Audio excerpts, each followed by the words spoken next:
All right, y'all, check it out. Today we're going to do a real quick pronghorn antelope skull cleaning refresher, also known as a speed goat. First things first, you want to remove as much meat and tissue as you possibly can with a knife. Now, a side note here, don't take off the meat and tissue until you are ready to process this skull.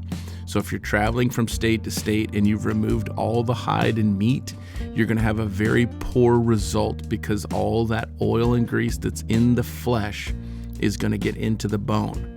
If you don't have the option and you have to remove it, soak it in a 5-gallon bucket of water. Keep it hydrated as long as you can. The key to really good skull work is to take it from animal to the boiling pot all in one motion. It's much, much cleaner. The next step here, you're going to want to find a pot that's large enough to accommodate the whole head and horns. Then I place it on top of a burner, I fill it up with water, place the head down in it, and then I bring it to a boil. I have so many conversations about boil, simmer, boil, simmer. They're all boiling. I would prefer it to not be a big, rough, rolling boil, more of a percolate, very small simmer type boil, if we're being really technical. Once it's been in there about 10 minutes, you can remove the head, and I like to kind of put it between my legs and twist the horns off. It's really important we get these horns off so we can clean inside and then clean the horn core, the part that is attached to the skull. I take a Sawzall, I cut off just the tips so I can wash inside. By the way, those make fantastic dog treats. You'll know it's ready when the skin on the bridge of the nose has got some sort of split, exposing bone. That's the telltale sign you're ready to start washing. I'm using a little 1500 PSI commercial hot water washer, and I'm gonna spray into every hole and every orifice. Anywhere there's meat or tissue, make it go away.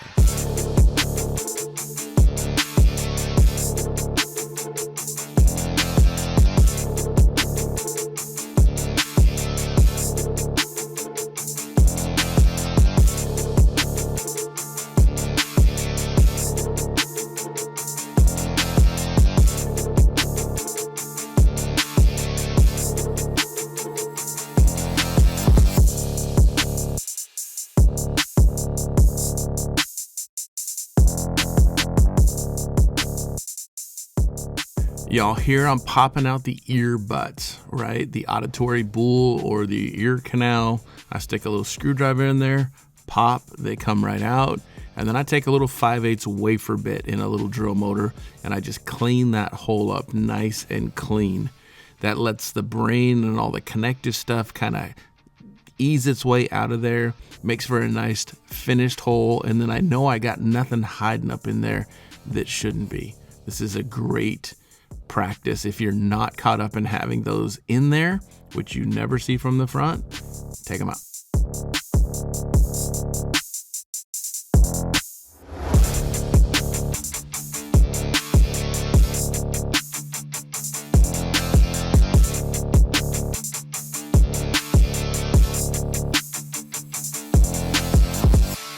Here I take a long set of forceps and I go down the nasal cavity and I pull all the junk inside the nose out.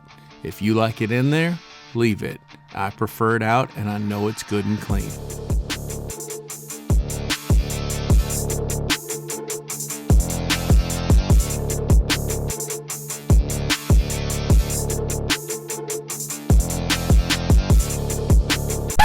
Okay, I'm going to try and do a better job because this is the most confusing thing that I share. Everyone has this question.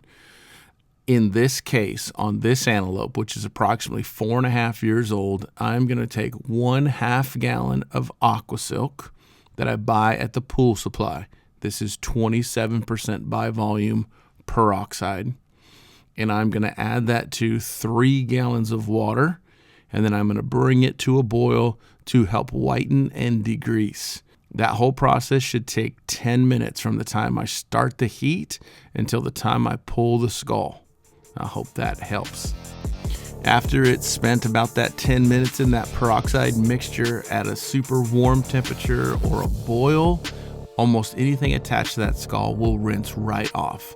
I use the fan setting on the power washer and I just wash it good and clean and set it in front of a fan to dry.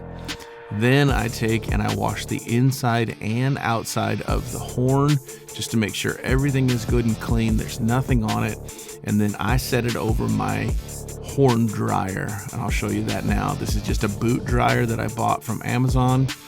I have a little manifold that I built, and I just set the horn right on top, and it blows warm air up inside, and it just ensures that I have everything really good and dry.